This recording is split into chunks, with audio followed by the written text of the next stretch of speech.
Muitas vezes nós falamos sem conhecer a fundo o assunto. Aqui a gente fez uma pesquisa, a história do divórcio no Brasil, e queremos trazer os contextos bíblicos e também algumas frases prontas sobre esse assunto. Você sabe quem foi a primeira pessoa a se divorciar no Brasil?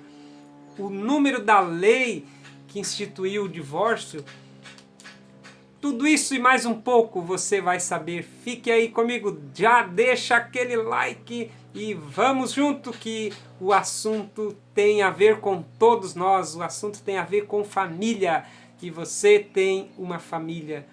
E eu tenho aqui a minha frase para divórcio, até anotei aqui para não esquecer, diz assim: divórcio é um acidente familiar que nenhuma família deseja sofrer.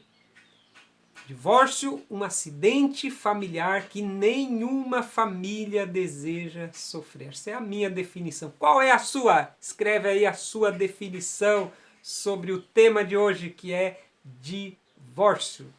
O dicionário, sabe o que o dicionário diz? Fiz uma rápida pesquisa no dicionário digital, diz assim: a palavra divórcio vem do latim divortium, separação de um casal, dissolução do casamento, de divertere, voltar-se para direções diferentes. Aquele casal que está caminhando junto, agora vai cada um para um lado. Tomar caminhos opostos, afastar-se. Essa é a definição do dicionário. Então, geralmente, quem defende o divórcio, ele está tentando justificar outros erros. Entende? Está tentando justificar a infidelidade, a irresponsabilidade ou o desconhecimento sobre o assunto. Então, ele está tentando justificar-se no divórcio, a sua infidelidade, a sua falta de responsabilidade dentro do casamento. Então, cuide com as frases prontas.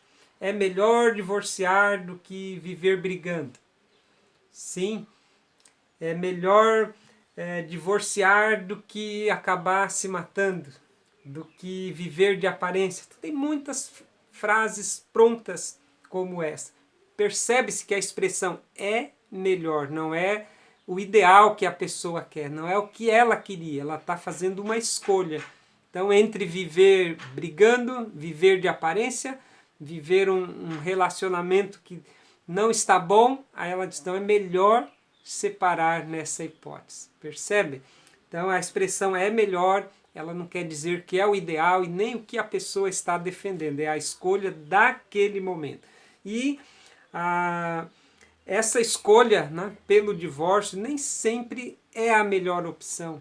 E ela não é a única opção também. Existe reciclagem de casamento, de relacionamento, sabia? Hoje tem muitos livros bons na área de família, muitas palestras, muitos aconselhamentos que o casal pode buscar antes de tomar essa decisão de separar-se, de divorciar-se, né? Para aqueles que são casados civilmente, entre o divórcio, né?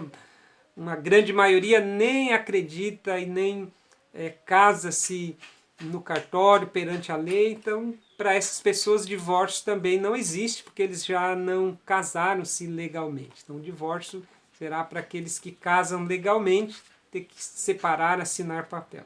Se bem que aqueles que estão morando juntos, também perante a Bíblia é um casamento, e separar-se também será divórcio, independente do papel ter sido assinado ou não. Então, precisamos estar atentos a isso também. Então, divórcio não é a melhor solução, é uma solução que gera problemas e dificuldades também. A lei, né, a história do divórcio no Brasil é nova. Né? Faz 42 anos que a lei entrou em vigor. 43 anos, foi em 26 de dezembro de 1977 foi sancionada a lei do divórcio no Brasil pelo então presidente Ernesto Geisel. Lei Nelson Carneiro, número 6.515 do ano 77, né? Lei 6.515/77. Então, a Constituição de 1946, né, acrescentou a incompatibilidade de gênero para desfazer o casamento. Tinha um prazo de 5 anos, que era o desquite, fazia primeiro um pedido chamado de desquite, esperava 5 anos para daí realmente revogar aquele casamento. Então tinha todo um processo. Depois, em 88, esses 5 anos baixaram para 3, depois para 2. A Lei 11.441 fala de divórcio, 4 de janeiro de 2007, aí passou a ser o pedido direto no cartório de forma consensual, né? Quando o marido e a mulher, em comum acordo, queria divorciar-se, fazia esse pedido direto no cartório, sem contestação de bens, ou quando não envolvia filhos menores, era feito o pedido ali mesmo no cartório. Casos de filhos e divisão de bens, necessitaria ainda de fazer o pedido formal perante juiz. Então, veja que foi dando, né, uma evolução. Em 2010, se facilitou ainda mais o divórcio, não tem prazo para pedir. Voltou da lua de mel, pode pedir divórcio. A gente exagerou, né? Então, não tem prazo, porque antes tinha prazo também. Só depois de 2 anos de casamento poderia fazer pedido de divórcio. Hoje não tem carência para pedir. Aretusa Figueiredo Henrique da Silva de Aguiar. Esta foi a primeira mulher a separar-se, a divorciar-se no Brasil. Esta mulher é uma juíza de paz e ela deu uma entrevista quando completou, né, 2017, 40 anos da história do divórcio no Brasil. Então ela foi a primeira a se divorciar no dia 29 de 12 de 77. E ela deu uma declaração em 2017 dizendo assim, que ninguém deve ficar em um casamento infeliz, nem mesmo pelos filhos. E declarou também que casou-se aos 23 anos por influência da mãe, que não queria vê-la solteira. Aquela história, né, de 23 anos vai ficar para a titia, e muitos pais ainda agem assim hoje e interferem, empurram os filhos para um relacionamento. Então isso é errado? É errado. Mas a frase naquela diz, ninguém é obrigado, né, a ficar preso num casamento nem pelos filhos. Ninguém é obrigado a casar. A Bíblia não obriga ninguém a casar, mas uma vez que decidiu casar, biblicamente o casamento é para sempre, até que a morte os separe. Geralmente, né, uma boa parte dos divórcios são em casamentos que iniciaram errados. E aqui a primeira mulher a divorciar, a Aretusa. Então veja que ela se casou por influência da mãe. Então, ou seja, um casamento que começou errado. Eu, pastor Josias, tenho isso comigo, que aquilo que começa errado tende a ter problemas, se não houver uma parte dos noivos ali, desse casal, de maturidade, de crescer, de aprenderem. Antes tarde do que nunca. Então não aprendeu antes o que era o casamento. Tem muitos que entram, casam sem saber, sem ter noção. Então muitos jovens casaram-se porque fornicaram, aí o pai, a mãe, né? Às vezes a igreja obrigaram a casar, ou por uma gravidez na adolescência se viu obrigado a casar, para fugir de brigas familiares. As pessoas se casam por motivos errados. E esses que casam por motivo errado tendem a divorciar em algum momento. Por quê? Porque ele não estava preparado, não era o que ele queria. O casamento foi um acidente na vida dele. Percebe? Então a gente precisa levar isso em conta também. Então muitos casam para fugir do ambiente familiar. Está ruim. O ambiente familiar não aguenta mais o pai, não aguenta mais a mãe, aí vai para um casamento. Você se atira nos braços do primeiro ou da primeira que aparece, e aí começa errado, para fugir de preconceitos da sociedade. Ah, já passou dos 20, não casou, vai ficar para titia, né? Era o caso da Aretusa aqui.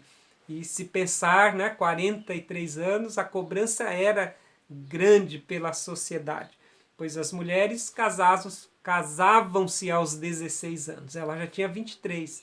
Né? Então, preconceito da sociedade, casamento por interesses financeiros também. Ah, ele é bonito, ou ele tem dinheiro, ela tem dinheiro. Não tende a dar certo esse tipo de casamento. Então, algo que começa errado tende a dar errado se não for corrigido ao longo do casamento. Não se engane, a facilidade do pedido de divórcio não evita suas consequências. Então é fácil se divorciar, ninguém é obrigado, né, ficar preso, ficar amarrado, enfim, as frases aí pronto. Mas divórcio não é solução mágica e nem passaporte para a felicidade. E nem um novo relacionamento. Então precisa-se de buscar maturidade. Um divórcio gera muitas consequências, né? Não é uma solução eterna para os problemas. Bom seria não haver divórcio, é a vontade de Deus, a vontade e o ensino bíblico. Segundo os textos bíblicos que você pode ler, Gênesis capítulo 2, verso 18, verso 24, quando Deus institui a primeira família, Adão e Eva, Jesus está lá fazendo o primeiro casamento, por isso que aqui em Marcos capítulo 10 e também em Mateus capítulo 19, ele fala e ele aborda o assunto e traz para o projeto original da família. Então cada um tem a sua opinião formada ou alguns nem pensam no assunto.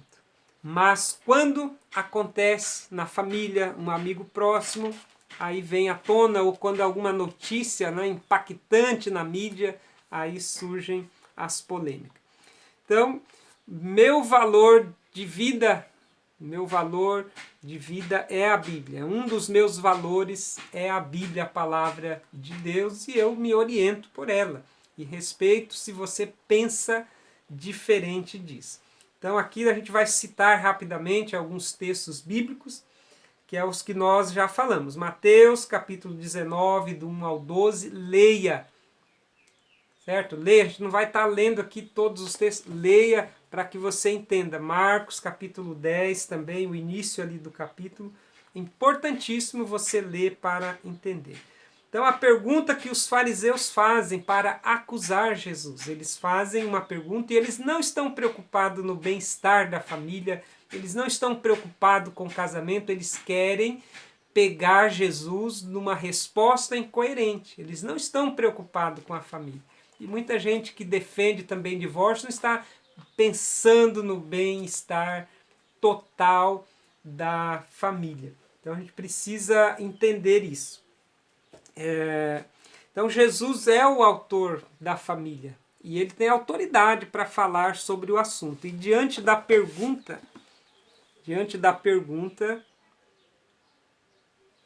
dos fariseus, ele dá a resposta bíblica, a resposta voltando a família para o padrão original. É como se Jesus dissesse: olha, vocês encheram a família de tantas coisas, vamos voltar ao padrão original?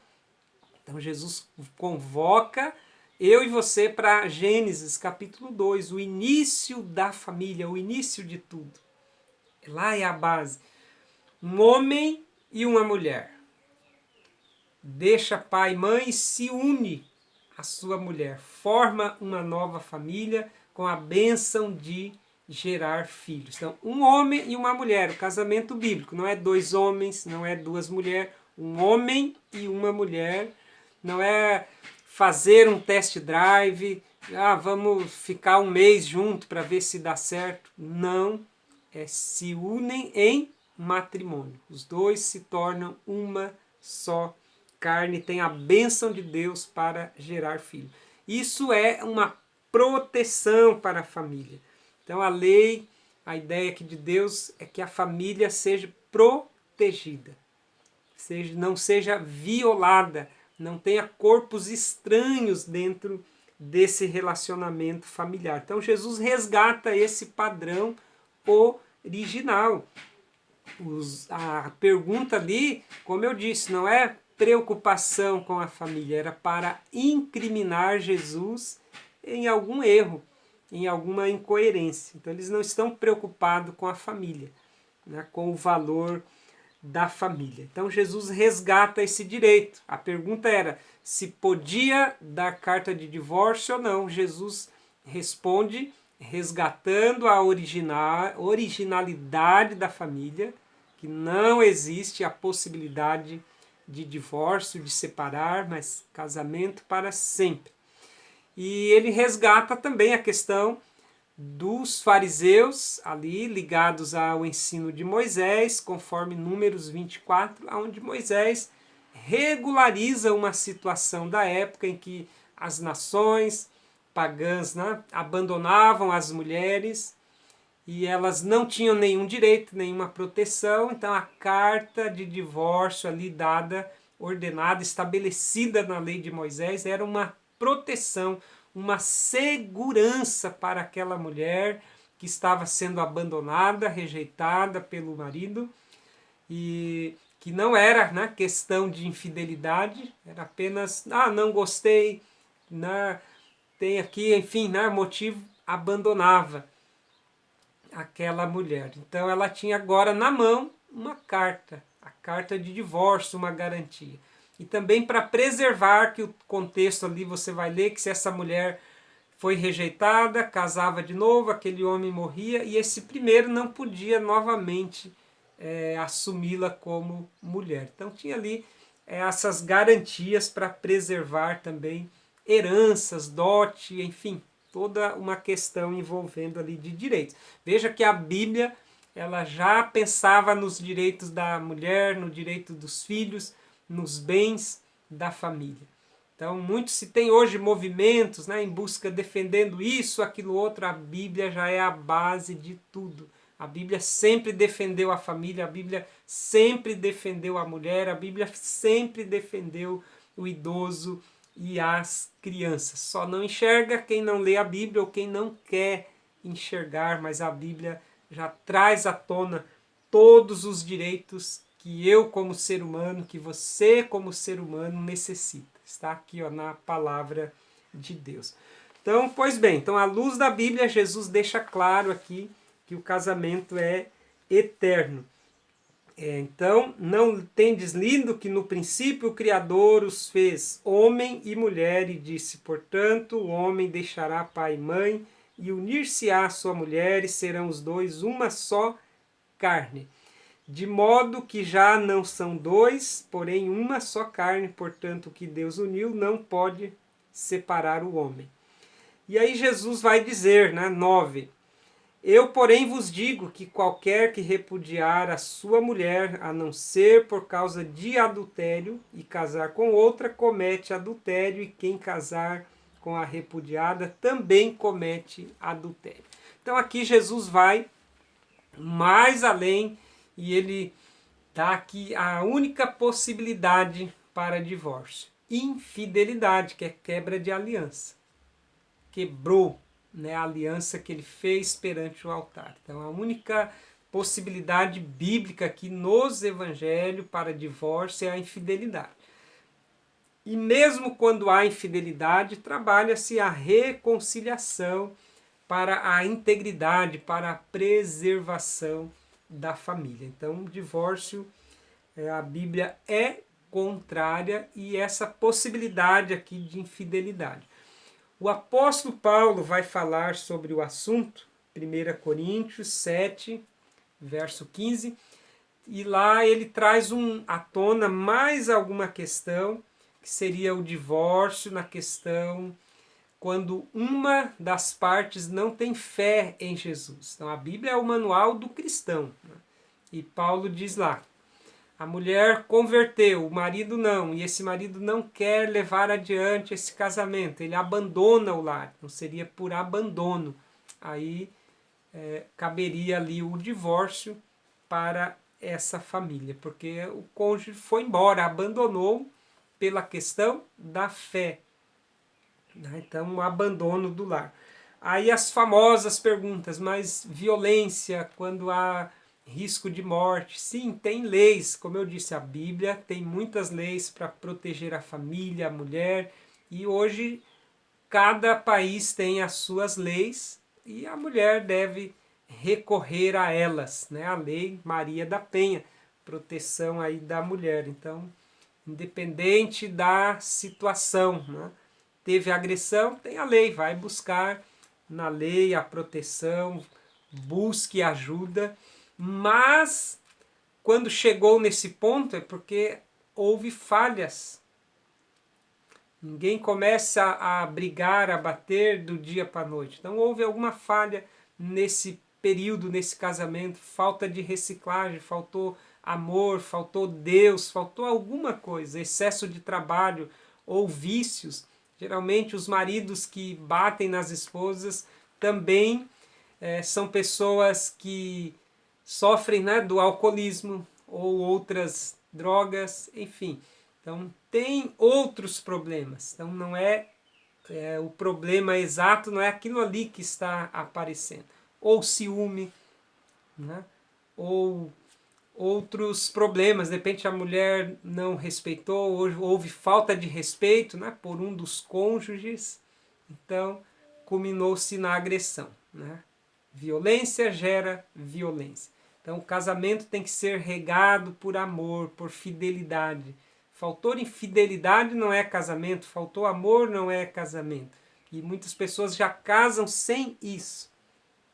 Se já está brigando no namoro, para que casar? Lembra que eu falei, o que começa errado tende a dar errado.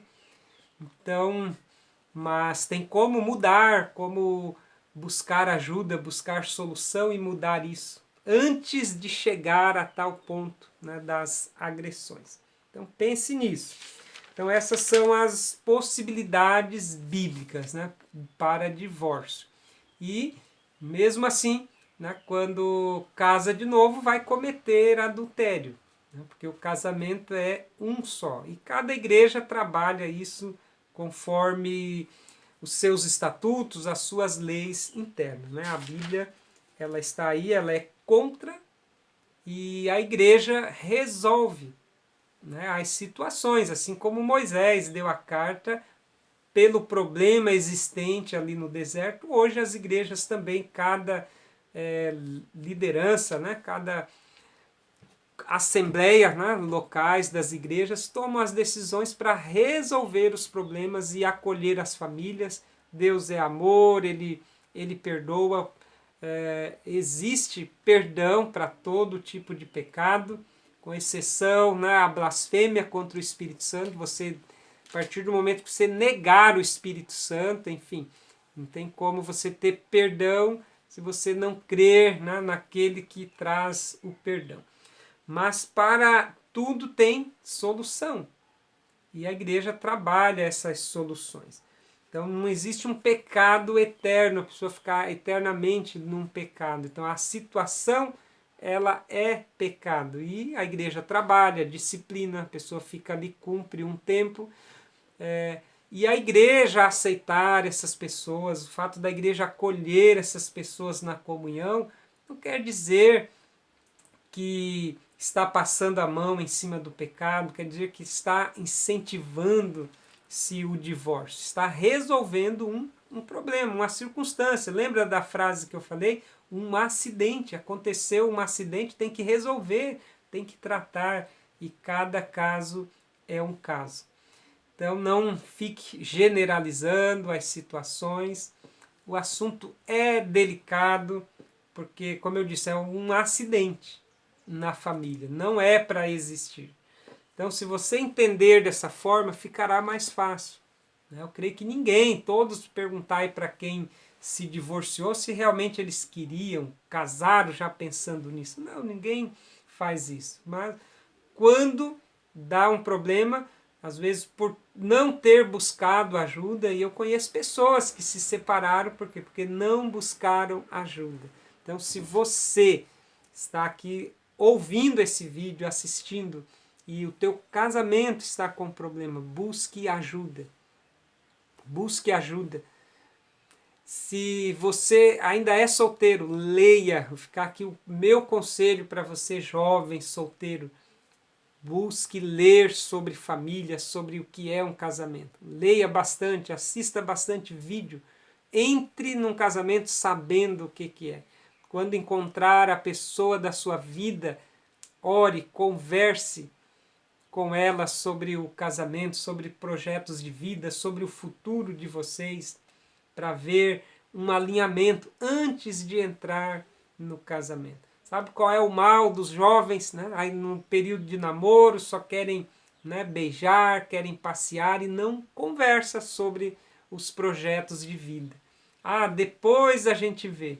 O depois a gente vê vira em brigas e acaba infelizmente em divórcio, porque não viu coisas lá atrás, antes de entrar. Então as coisas começam a se errado. E você também que separou-se recente, um conselho para você também. Não se precipite em entrar em um novo relacionamento. Descanse a cabeça, esfrie a cabeça. É um outro mal também dos casais que se separam, é ir para o Facebook, para as redes sociais e falar, e expor o assunto e já cair no braço do primeiro ou da primeira que aparece e sem dar tempo para resolver as coisas. Então isso é terrível, isso só vai destruindo e enfraquecendo a família, principalmente nos casos que têm filhos. Então, se você se separou, dá um tempo. Fiquei muito feliz recentemente saber que um casal amigo havia separado já há mais de um ano e voltaram, estão juntos novamente. Glória a Deus! Percebe? E às vezes um ano, sei lá, às vezes um mês, 3, seria um tempo para esfriar a cabeça, para se ter oportunidade de conectar-se novamente. Mas aí já sai, já vai lá, já pede o divórcio, já sai xingando o outro, e aí vira uma celeuma e fica difícil de resolver. Bate também o orgulho. Então a melhor coisa é você entender o que é família, o que é casamento. Ah, mas esse negócio de viver eternamente, eu não concordo com isso. Ah, então não case. Então, principalmente se você é cristão. Quem é cristão tem que crer na Bíblia. Cristão é aquele que crê aqui, ó, na Bíblia, no manual, crê em Deus. Então, Bíblia diz isso. Casamento é um só para a vida toda, até que a morte os separe. Então, se você é cristão, você precisa crer nessa palavra e honrar esses princípios e seguir. Né? Se você não é, tudo bem, aí você vai seguir, né, conforme a sua maneira de pensar. Mas, biblicamente, e para nós cristãos, então, precisamos seguir este manual. É triste de ver, né, algumas pessoas se dizem cristãs, mas não acreditam mais na palavra de Deus, não defendem mais os valores da família. Então vamos em frente, vamos defender a família cristã. Curta, compartilhe conteúdos que edificam, não empreste os seus ouvidos para programas de televisão que são contrários aos valores da família. Sabe por que a família está se banalizando? Sabe por que o divórcio está se tornando comum? Porque as pessoas ficam 24 horas por dia vendo novelas, vendo filmes, onde essas coisas são colocadas como normais, são colocadas ali estas cenas de divórcio, de separações, e as pessoas vão assimilando isso como normal, e isso não é normal. É uma afronta à família. Como eu disse, divórcio é um acidente que nenhuma família deve desejar para si pelas consequências que ele traz, ok? Que Deus te abençoe grandemente, deixa aí os seus comentários, em breve continuaremos falando mais, abordando mais sobre este assunto. Que Deus abençoe, até o próximo vídeo, curta, compartilhe e estamos aqui trazendo a Bíblia para o contexto de hoje. Então, ainda hoje a Bíblia permanece a mesma e as palavras de Deus não mudaram, e isso é para preservar a sua família. A lei contra o divórcio é para que a família seja integral, intacta, para que a família não venha a se dissolver, para que a família desfrute de paz, amor e de esperança. Que Deus te abençoe.